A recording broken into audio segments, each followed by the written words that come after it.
I'm joined now by a stalwart supporter of the tenant tax campaign. It's landlord and mortgage broker Lisa Orme. And Lisa, I think it goes without saying that we're all bitterly disappointed about the result, but let's move forward because landlords need to remain defiant and there's so much more to come. The game is still afoot, isn't it? Oh, definitely. As we were just saying in the debate here at the show, there can't just be the one prong of attack. We had to go after the legal aspect. The NLA and the RLA, I don't think they thought we'd got much chance behind it, even though they still funded it, which was great of them. But you can't not try something. We could have had a chance at the end of the day. So good on Steve and Chris for doing that and taking that approach. It didn't pan out, but that doesn't mean it's over. Steve summed it up perfectly, and he said that's just one battle. We're still fighting the war, yes. And that's the whole point. And I think the really important thing is to everybody just to keep telling everybody and it's not just landlords. You have to tell everybody who's connected to the property community. Arla are now fully behind the campaign because they've recognised that if tenants start cutting their cloth accordingly, then one of the things that they might ditch is using a letting agent managing the properties themselves. So there is going to be a big knock-on effect for a lot of people connected to the property industry, and so it's not just about the tenants, who unfortunately are probably going to be the ultimate losers.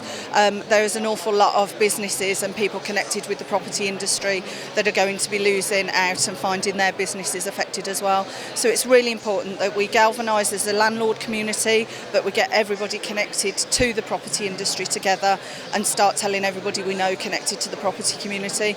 I think ultimately there is a really good chance that this is going to come in full, that then much like the Irish experiment, not even a proper full-blown tax change, almost an experiment, did get reversed in the end.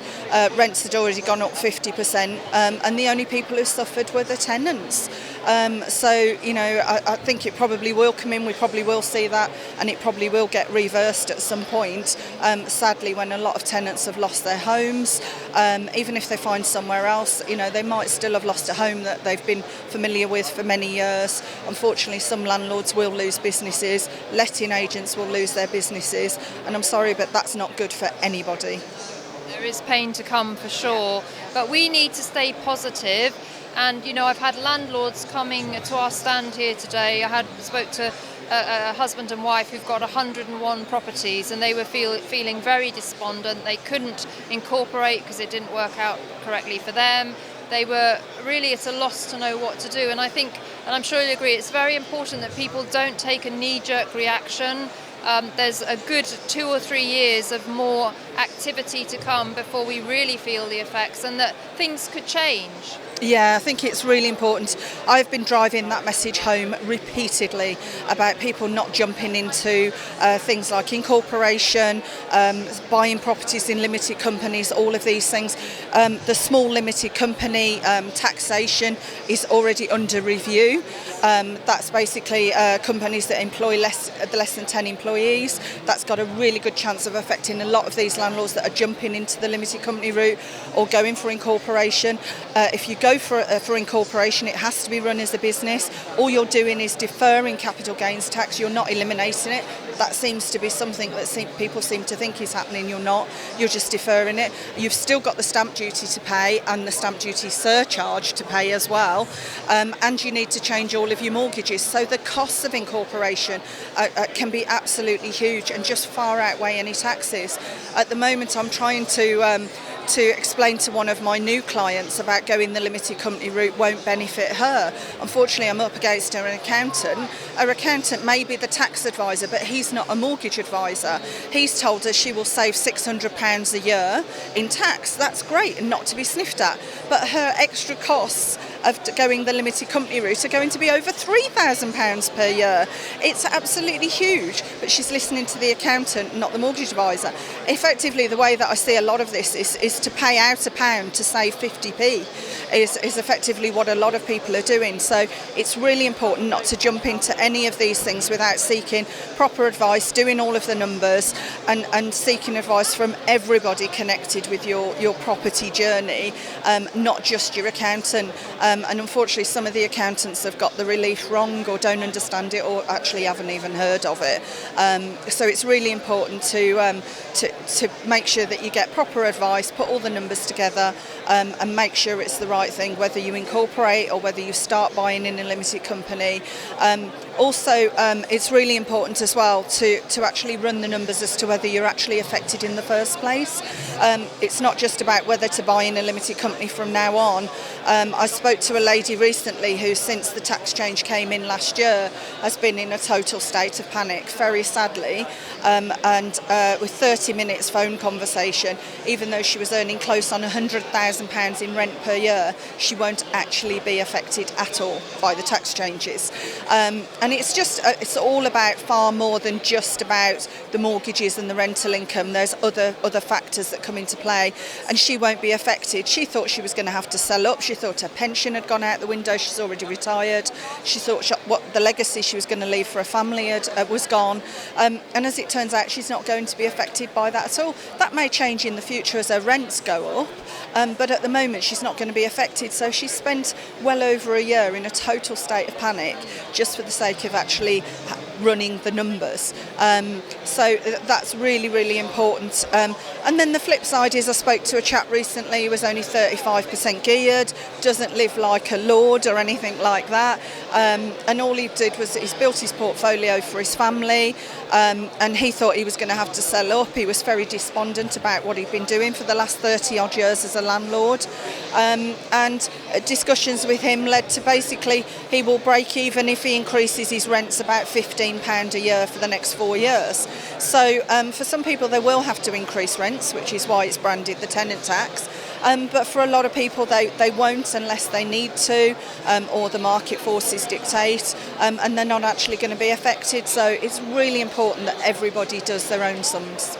Very wise words from Lisa there, as always. And I think just to finish, I think what we should pay credit to is that whatever happens, Steve and Chris and the Tenant Tax group have done something very remarkable in uniting the landlord community. I mean, agendas have been put to one side. We've got everybody singing from the same hymn sheet, and together we are stronger. And we need to be proud that we're landlords, that we provide a good service, and not feel sort of threatened by the anti-media stance towards landlords at the moment. And we've got to move forward positively and talk about the good stuff. Absolutely. I mean, firstly on the campaign itself, I think 180,000 landlords have contributed to the campaign in some way, and that basically is pretty much the same as the total number belong to all three landlord organisations. So I really don't think we can underestimate what, and that's in a very short period of time. So, huge congratulations to Steve and Chris, because they've actually galvanised more landlords together than all the organisations put together. I'm a member of all three. It's not a criticism. They are lobbyists. They're almost political parties. We have to go down that route. But this is what I was saying about the multi-pronged approach. There's the political aspects, there's the lobbying. That's where the associations are good. They know what they're doing. They have their contacts. And great, we need that. I'm a member of all three and I support them as well. But landlords also have to galvanise on their own. And I'm fed up of the word landlord being seen as a dirty word, quite frankly. I'm proud of being a landlord. I'm proud that I work in the property business. I'm proud that I provide nice, good, decent homes for my tenants. I also fundamentally run a business, okay? And I think that's the important thing. Richard Lambert from the NLA was saying a survey that they did recently showed that 20% of landlords were ashamed to admit that they were a landlord. I would say you're in the wrong industry, basically, and I think it is just a real shame, and us as landlords have to start standing up for ourselves, making a stand. And as I said recently, nobody has a go at Tesco for making a business out of a fundamental need of providing food. Nobody has a go at H&M or M&S or anybody else for providing a fundamental need of clothing and making a business out of it. Why are we victimised as landlords and made to feel bad out of making a business of providing one of the other needs, which is housing? We don't take properties away from home buyers. We provide decent homes, we renovate homes that often aren't suitable for anybody to live in, and the fact is that if you got rid of all landlords tomorrow, doesn't make all tenants home buyers. It just simply doesn't. There are a lot of people who want to rent, have to rent, or simply will never ever be in a position to buy a home. And it doesn't matter whether you have private landlords or don't, or you do or you don't. You're never going to be in a position where you're going to be able to make everybody a homeowner. We're a fundamental part of the housing sector. We have to take pride in that, and we have to stand up for ourselves.